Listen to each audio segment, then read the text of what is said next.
अदालतों में लंबित 7 लाख मुकदमे, सरकार खुद सबसे बड़ी मुकदमेबाज और हर मंत्रालय में बढ़ते कानूनी विवाद। ऐसे माहौल में जब वर्षों से प्रतीक्षित राष्ट्रीय मुकदमेबाजी नीति के लागू होने की उम्मीद थी, अचानक केंद्र सरकार ने इसे खारिज कर सिर्फ कुछ निर्देश जारी कर दिए। यह फैसला किसी साधारण प्रशासनिक कदम जैसा नहीं लगता, बल्कि एक सर्जिकल स्ट्राइक की तरह है, जहां चोट अंदरूनी है पर निशान बाहर दिखते नहीं।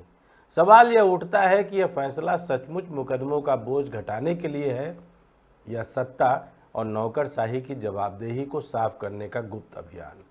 क्या यह भ्रष्टाचार और गड़बड़ियों के सबूत मिटाने का रास्ता है या विदेशी कंपनियों और बड़े कॉरपोरेट्स को अदालतों से बचाने का सुनियोजित खेल?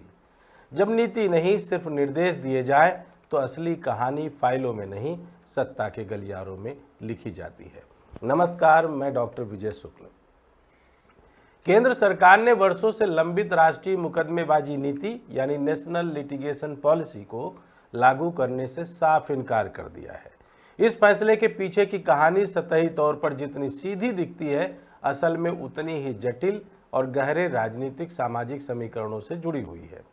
सवाल यह है कि जब सरकार के पास लगभग 7 लाख मुकदमे चल रहे हों और इनमें से 1.9 लाख सिर्फ वित्त मंत्रालय से जुड़े हों, तब राष्ट्रीय मुकदमेबाजी नीति लागू करने के बजाय सिर्फ निर्देश जारी करने का फैसला क्यों किया गया?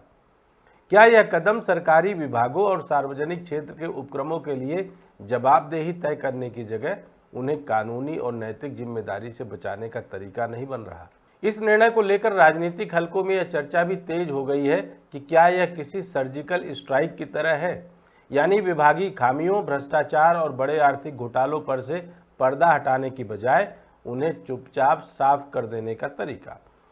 केंद्र का यह कहना कि नीति आम जनता पर लागू नहीं होगी, इसलिए इसे नीति नहीं कहा जाएगा, अपने आप में एक संकेत है कि इस पूरे खेल का असली मकसद कहीं गहरे दबे हुए हितों की रक्षा करना है।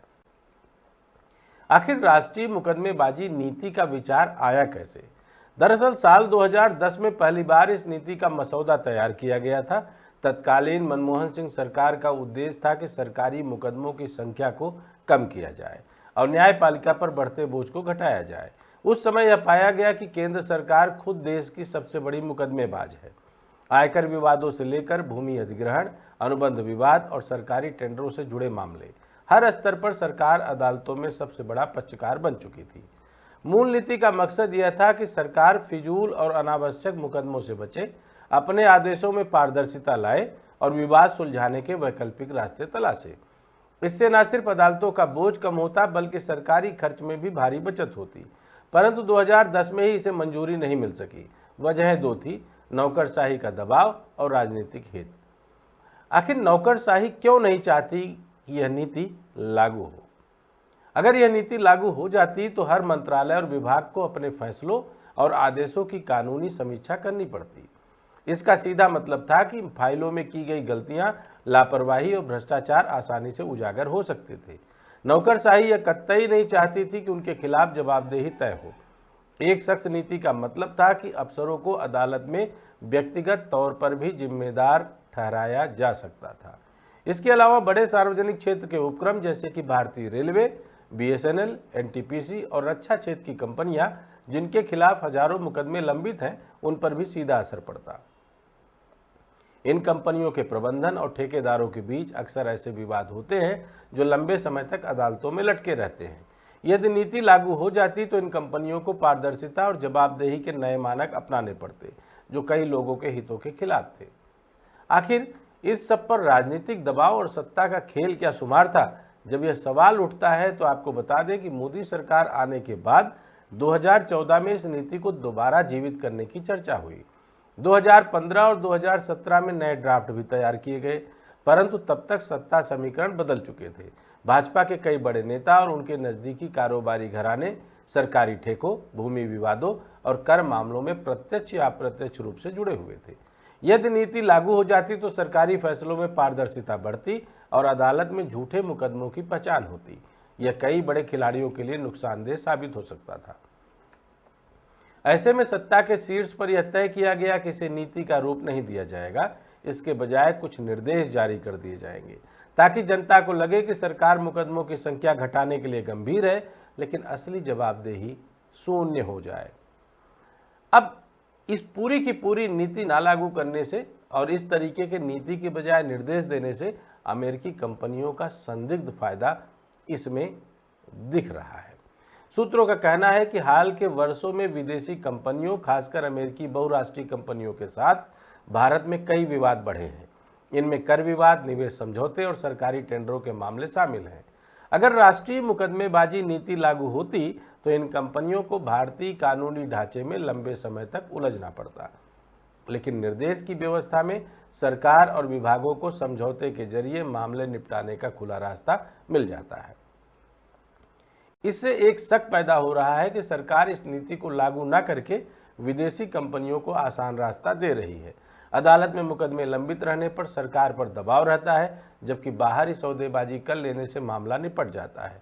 यह रास्ता बड़े कॉरपोरेट्स और विदेशी कंपनियों के लिए बेहद फायदेमंद है। आखिर सर्जिकल स्ट्राइक या जवाबदेही से भागना सरकार ने क्यों चुना? तो दरअसल केंद्र सरकार का यह तर्क कि नीति का नाम देने की जरूरत नहीं है, क्योंकि यह आम जनता पर लागू नहीं होती, असल में जवाबदेही से बचने का सीधा तरीका लगता है। नीति का मतलब होता है स्पष्ट नियम, कानूनी ढांचा और समयबद्ध जवाबदेही। जबकि निर्देशों का कोई कानूनी बल नहीं होता, उन्हें कभी भी बदला या रद्द किया जा सकता है। यह बिल्कुल वैसा ही है जैसे किसी सर्जिकल स्ट्राइक की घोषणा कर दी जाए, लेकिन नतीजे सार्वजनिक न किए जाए। जनता को सिर्फ इतना बताया जाए कि कार्रवाई हुई, पर सबूत न दिए जाएं। यहाँ भी सरकार कह रही है कि मुकदमों की संख्या घटेगी, लेकिन यह नहीं बताएगी कि कौन से मुकदमे बंद किए जा रहे हैं, क्यों किए जा रहे हैं और किसे इसका फायदा हो रहा है। अब आजकल अगर मुकदमों की असल तस्वीर पर आप नज़र डालेंगे तो आज की स्थिति यह है कि भारत में लंबित कुल मामलों में लगभग 46% मुकदमे सिर्फ सरकार से जुड़े हैं। वित्त मंत्रालय के 1.9 लाख मुकदमे, रेलवे के 88,000 और अन्य मंत्रालय के लाखों मुकदमे अदालतों में अटके पड़े हैं। यदि राष्ट्रीय मुकदमेबाजी नीति लागू होती तो सबसे पहले इन मंत्रालयों और विभागों को अपने आदेशों की समीक्षा करनी पड़ती। यह प्रक्रिया भ्रष्टाचार और फिजूल खर्ची को उजागर करती, परंतु अब सिर्फ निर्देश जारी करके सरकार यह दिखा रही है कि वह सुधार कर रही है, जबकि असल में संरचना को जस का तस रखा जा रहा है। कुल मिलाकर भविष्य में हम एक खतरे की पूरी रूपरेखा तैयार कर रहे हैं। अगर यही स्थिति बनी रही तो आने वाले समय में यह निर्देश मॉडल एक राजनीतिक औजार यानी पॉलिटिकल वीपन बन सकता है। सत्ता में बैठे लोग तय करेंगे कि कौन सा मुकदमा अदालत में जाएगा और कौन सा बाहर ही सुलझा लिया जाएगा। इससे बड़े कॉरपोरेट्स, ठेकेदारों और विदेशी कंपनियों को फायदा होगा, जबकि आम जनता को न्याय पाने में और मुश्किलें आएंगी। अंततः सवाल यह उठेगा कि क्या सरकार सच में मुकदमों की संख्या कम करना चाहती थी, या वह सिर्फ अपने खिलाफ दर्ज मामलों का बोझ घटाकर खुद को जिम्मेदारी से मुक्त करना चाहती है। अगर नीति नहीं, सिर्फ निर्देश जारी करने का यही मकसद है, तो यह लोकतंत्र के लिए खतरनाक संकेत है। यह खेल सतह पर साफ सुथरा दिखता है, लेकिन भीतर से यह एक सुनियोजित राजनीतिक रणनीति है। इसमें सरकार, नौकरशाही और बड़े कॉरपोरेट्स तीनों के हित सुरक्षित रहते हैं और जनता अंधेरे में रहती है। नीति की गैर मौजूदगी में न्याय सिर्फ एक शब्द रह जाता है और मुकदमेबाजी का पूरा ढांचा सत्ता के हाथों की कठपुतली बन जाता है।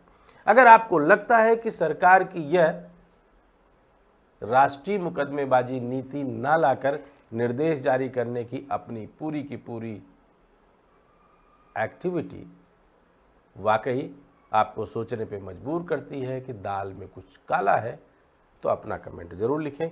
और लगता है कि सरकार सही है तो मेरे लिए भी अपना कमेंट ज़रूर लिखें। जय हिंद, जय भारत।